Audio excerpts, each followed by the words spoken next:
21,000. Sige, process po natin to ngayon, sir. Ayan. Meron po kayong option, 12 months or 9 months. Sa 12 months po, ang monthly nyo po is 2,430.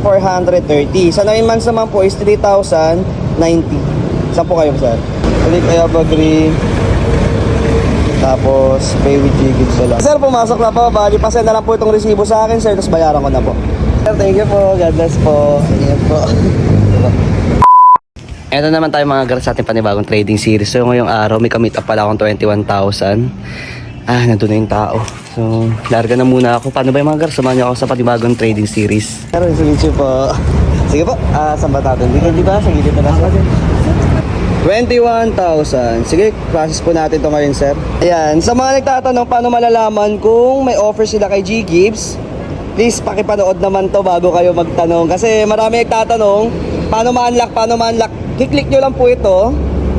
Tapos, G-Gives. Ayan. Kapag may ganyan po kayo, pwede nyo pong gamitin o kaya ipa-convert. Sige, process natin to, sir, ngayon. Ayan, click lang to. Tapos, next. Ito po yung inyong monthly, sir. 12 months po ba? Sir.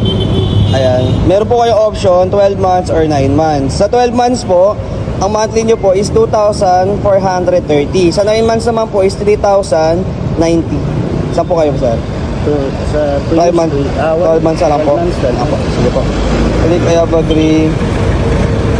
Tapos, pay with G-Gives na lang.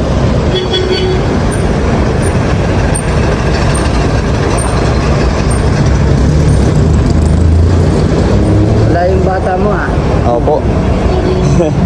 Ayoko muna may kasama. Gastos ba? Sakto lang, sir.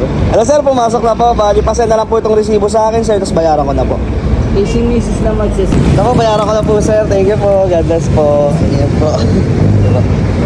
Sa mga interesadong gusto rin magpa-trade na kanilang G-Gives, diretso na kayo dito sa aking mga verified account. Tapos ingat din po kayo sa mga nag-PM. Tsaka huwag na kayo mag-comment kasi dyan po mas marami mga na-scam. So, paano ba yung mga guys? Salamat sa panonood.